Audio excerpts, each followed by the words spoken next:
하나님 말씀은 고린도후서 10장입니다. 주께서 우리에게 주신 권세는 생명을 살리는 권세입니다. 특별히 바울에게 주셨던 직분의 비밀들은 세상의 직분과 권세와 능력과는 근본적으로 어떻게 다른지에 대해서 성도들에게 설명해 주는 내용입니다. 바울이 고린도 교회 성도들을 향하여 여러 가지 권면을 하는 중에 자신의 사도직의 권위와 사역의 모습을 그리고 그 태도에 대하여 한 번은 자신이 직접 설명해 줄 필요가 있음을 느끼면서 이에 대한 내용을 기록하고 있는 내용이 오늘의 본문입니다. 바울은 그동안 고린도 교회에 있던 거짓 교사들이 자신을 향하여 하는 말들을 듣게 되었었는데 그 내용 중 주된 핵심은 이러한 내용이었습니다. 고린도후서 10장 10절에 보면 그들의 말이 그의 편지들은 무게가 있고 힘이 있으나 그가 몸으로 대할 때에는 약하고 그 말도 시원하지 않다 하니, 저들은 바울이 함께하고 있을 때와 편지로 쓸 때의 태도가 다른 모습을 지적하면서 바울의 복음을 부정하지는 않는 듯 하면서도 교회 내에 필요한 실질적인 리더십은 말과 언변이 능한 자신들에게 있어야 함을 은연중에 드러내려고 했던 것이었습니다. 그러나 바울이 보기에 저들의 말 속에는 바울의 사도의 권위를 의심케 하는 의도가 숨어 있었고 바울이 전했던 예수 그리스도의 복음을 약화시키고 있었기에 바울은 이에 대하여 자신을 변호하며 복음의 진리를 온전히 지킬 필요가 있었습니다. 이것은 단지 자신을 비난하는 것에 대한 감정적 반응이 아니었습니다. 바울은 저들이 비판하는 자신의 이중적 태도는 사실 같은 목적과 관점에 의해서 그렇게 한 것임을 분명히 하였습니다. 달라진 것이 아니라 일관성이 있었기에 그렇게 떠나 있을 때와 함께 있을 때의 모습이 그러하였다는 것이었습니다. 11절에 보면 이런 사람은 우리가 떠나 있을 때 편지들로 말하는 것과 함께 있을 때 행하는 일이 같은 것임을 알지 못한다. 그러니까 알아야 된다는 것입니다. 다르지 않다라는 것입니다. 이를 위해서 바울은 우선 자신을 바라보는 저들의 표현을 바로 잡는 것부터 시작을 했습니다. 너희를 대면하면 유순하고 떠나 있으면 너희에 대하여 담대한 나 바울은 이제 그리스도의 온유와 관용으로 친히 너희를 권하노라. 자, 저들은 약하고 언변도 부족하다는 것을 바울은 유순하다고 표현을 하고 있습니다. 힘있다라는 표현들을 바울은 담대하게 표현을 하고 있습니다. 힘있다라는 표현은 권위주의적인 것을 표현하려고 하는 것이었거든요. 그런데 담대하다라는 표현은 좀 다른 것이죠. 약하다는 것과 유순하다는 건 다른 것이에요. 분명하게 그 언어적 차이를 통해서 바울이 무엇을 의도하고 있는지를 말해주고자 하는 것입니다.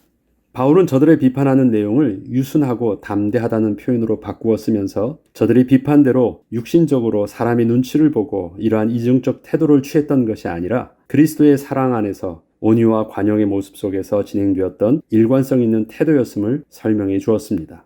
그리고 왜 그렇게 태도의 차이가 있어 보였는지에 대하여 명확한 이유를 이렇게 설명을 합니다. 3절로 6절에 보면 우리가 육신으로 행하나 육신에 따라 싸우지 않는다. 정확하게 육신을 따라 싸우지 않았기 때문이라는 것입니다. 우리의 싸우는 무기는 육신에 속한 것이 아니요 오직 어떠한 견고한 진도 무너뜨리는 하나님의 능력이라. 모든 이론을 무너뜨리며 하나님 아는 것을 대하여 높아진 것을 다 무너뜨리고 모든 생각을 사로잡아 그리스도에게 복종하게 하니 너희의 복종이 온전하게 될 때 모든 복종하지 않은 것을 벌하려고 준비하는 중에 있노라. 그 권세와 능력의 사용은 그리스도께 복종케 하는 것이었습니다. 다시 말해서 저들로 하나님의 사람이 되도록 그리스도를 영접하여 예수 생명을 갖게 하는 그 사역을 위해서 그렇게 한 것이었다는 것입니다.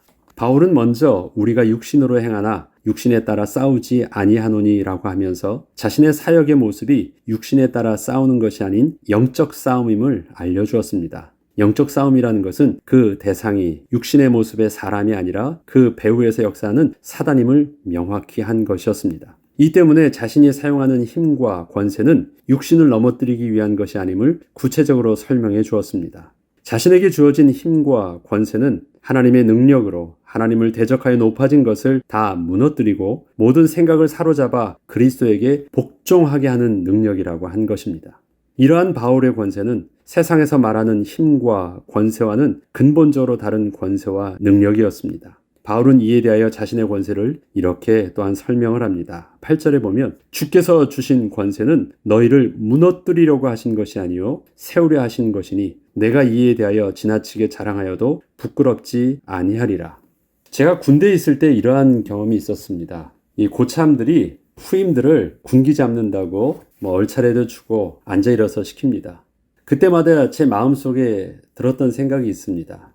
너희들이 나의 몸을 이렇게 마음대로 명령해서 앉아 일었다 하고 또 얼차례도 줄 수 있을지 모르지만 그렇다고 해서 내 마음이 존경하거나 순종하지는 않는다. 굴복되지는 않는다. 그것입니다. 힘을 통해서 사람을 굴복시킬 수 없습니다. 그렇게 껍데기로 행동을 이렇게 조정해 보일 수 있지만 마음으로 품지 못합니다. 우리가 예수 그리스도를 구주로 영접하는 것은 굴복된 것이 아닙니다. 그 마음으로 우리가 시인하고 인정함으로 마음의 주인으로 모신 것입니다. 복음의 능력은 거룩하신 주님 앞에 온전히 순종케 하는 능력입니다. 힘의 능력으로 눌러 사로잡아버리는 그런 것이 아닙니다. 그렇기 때문에 그 권세와 능력을 사용하는 방법 또한 다른 것입니다. 바울은 자신이 주님께 부여받은 직분은 사람을 살리고 사람을 온전히 세우는 것이었기에 자신이 이 직분을 감당하기 위해서 사용했던 권세와 능력은 오로지 살리기 위한 목적을 두고 그렇게 사역을 하였다는 것이었습니다. 제가 한 가지 예를 들어 보겠습니다. 수술하는 의사와 전쟁터에서 싸움을 하는 장수는 어떻게 다른 것일까요? 수술을 하는 의사와 싸움을 하는 장수는 사람을 대하는 방향성이 정반대입니다. 의사는 사람을 살려야 하는 것이고 장수는 싸움에서 상대를 제압하고 이겨야 하는 것이기 때문입니다. 이 때문에 사람을 살리려는 사람의 태도와 상대를 제압하고 죽이려고 달려드는 사람은 그 태도와 모습이 완전히 다를 수밖에 없습니다. 그렇다면 의사의 칼과 장수의 칼은 어떤 차이가 있을까요? 비교하는 관점에 따라서 다양한 차이를 말할 수 있겠지만 근본적으로 다른 차이 하나를 들자면 의사의 칼은 사람을 살리려고 만든 칼이고 장수의 칼은 사람을 죽이려고 파괴하려고 만든 칼이 아닌가 생각을 합니다. 본질적으로 칼의 제작 목적이 다른 것입니다. 살리기 위한 칼은 환자의 몸에 피해를 입히지 않도록 아주 예리하고 섬세합니다. 크기도 아주 작습니다.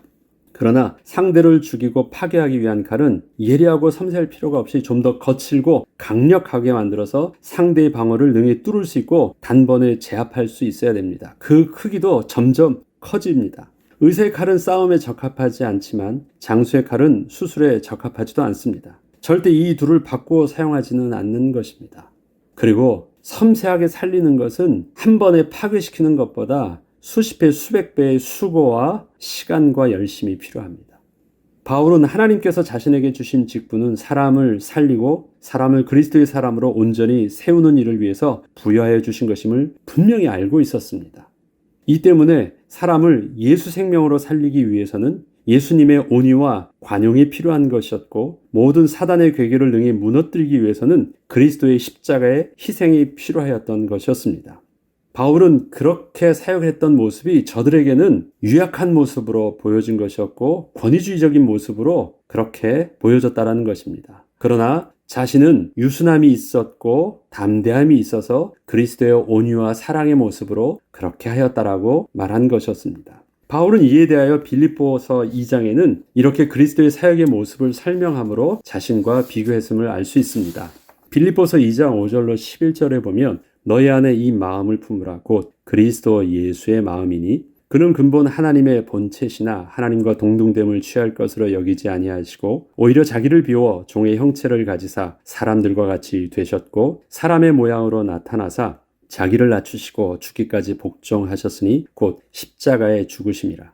이러므로 하나님이 그를 지극히 높여 모든 이름 위에 뛰어난 이름을 주사 하늘에 있는 자들과 땅에 있는 자들과 땅 아래에 있는 자들로 모든 무릎을 예수의 이름에 꿇게 하시고 모든 입으로 예수 그리스도를 주라 시인하여 하나님 아버지께 영광을 돌리게 하셨느니라. 예수께서 행하셨던 승리의 방법은 무엇이었습니까? 십자가에서의 자기 희생이셨습니다. 낮아짐이셨습니다. 바울이 옛날에는 죽이려고 달려들었습니다. 사람들을 굴복하고 제압시키려고 그는 대제사장에게 권위를 받아가지고 나아갔습니다. 대제사장의 권위를 받았다는 것은 어떠한 상징적 의미가 있었냐면 하나님께서 내게 부여해 주신 권위란 말과 똑같은 것이었거든요.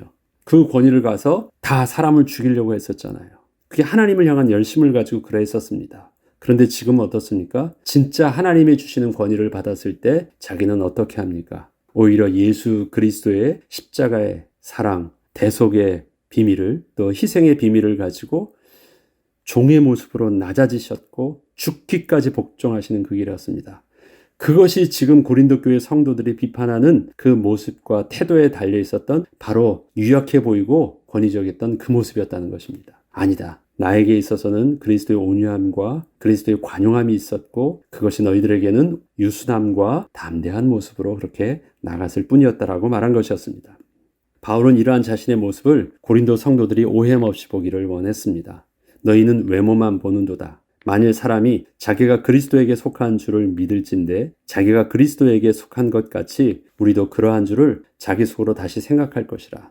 사람들이 그렇거든요. 내가 그리스도에 속했다. 나에게 주신 이 믿음을 가지고 상대를 보니까 상대는 거짓 믿음 같고 온전히 그 복음을 위해서 열심을 다하지도 않는 것 같고 오히려 미련해 보인다. 그렇지 않다라는 것입니다. 너의 신앙을 하나님이 주신 은혜를 보았다면 상대를 통해서 그 은혜의 눈으로 볼 수 있어야 된다는 것입니다.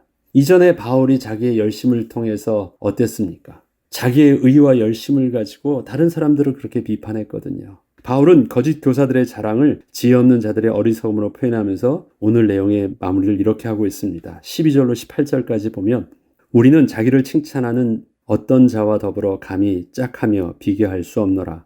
그러나 그들이 자기로서 자기를 헤아리고 자기로서 자기를 비교하니 지혜가 없도다. 모든 것이 자기 기준 안에서만 다 세상이 옳다고 보는 거예요. 참으로 지혜가 없다라는 것입니다.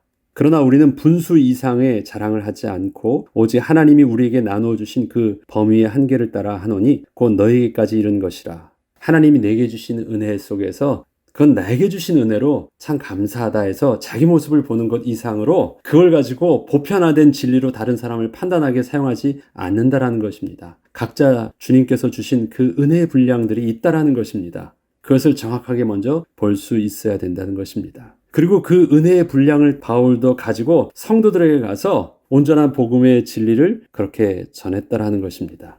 그것이 틀리지 않다는 것입니다. 우리가 너에게 미치지 못할 자로서 스스로 지나쳐 나간 것이 아니요 그리스도의 복음으로 너에게까지 이른 것이라. 우리는 남의 수고를 가지고 분수 이상의 자랑을 하는 것이 아니라 오직 너의 믿음이 자랄수록 우리의 규범을 따라 너희 가운데서 더욱 풍성하여지기를 바라노라. 이는 남의 규범으로 이루어 놓은 것으로 자랑하지 아니하고 너의 지역을 넘어 복음을 전하려 함이라.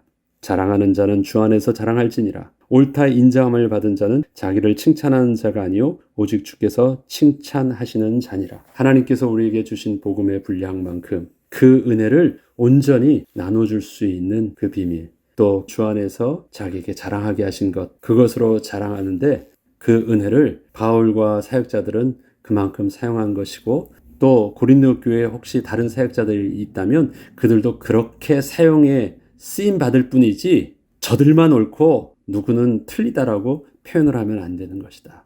그렇게 한 것입니다. 저와 여러분에게 주신 직분이 그리스도인으로서 온전케 하는 100%를 감당할 수 있는 직분이 아닙니다. 우리에게 하나님 주신 은사만큼 하나님의 사역의 일부분 속에서 은혜로 감당하는 부분일 뿐입니다. 이러한 우리들이 그리스도 안에서 교회를 이루고 하나가 되어질 때 그리스도로 성도를 온전케 하는 직분을 함께 협력하며 감당할 수 있는 것입니다. 그래서 자기에게 주신 은혜를 따라서 자기의 모든 것이 다 옳다고 생각하는 그런 미련함이 우리를 교회를 분열케 하는데 또 교회 안에서 그리스도의 온전한 모습을 또 이루지 못하게 하는데 어리석게 쓰임받지 않도록 우리가 하나님 앞에서 더욱더 겸손하게 또 바울처럼 유순함과 담대함을 가지고 온전히 저와 여러분에게 주셨던 직분과 은혜를 감당하는 은혜가 있길 주 이름으로 축복합니다. 기도하겠습니다. 하나님 우리에게 주신 직분은 살리는 직분입니다. 성도를 온전케 하는 직분이었습니다. 살려야 했기 때문에 더더욱 그리스도의 사랑과 온유와 관용이 필요한 것이었고 우리의 싸움이 육신의 싸움이 아니었기에 모든 사망 권세를 멸하게 하시는 예수 그리스도의 십자가의 사역이 필요한 것이었습니다. 세상의 정복자와 같이 힘으로 누르는 것이 아니라 예수 그리스도의 십자가의 사랑이 아니면 이 세상은 정복될 수 없는 영적인 비밀들을 우리들도 동일하게 붙잡게 하여 주시고 주의 인도하심을 따라 주어진 직분을 은혜로 또 겸손함으로 감당하게 하시되 끝까지 인도받게 하여 주시옵소서. 그래서 우리의 모습을 통해서 교회를 교회되게 하고 성도를 살리며 예수 생명을 증거하는 온전한 그리스도의 제자와 증인의 직분 끝까지 감당하게 하옵소서. 감사드리며 우리 주 예수 그리스도 이름으로 기도합니다. 아멘.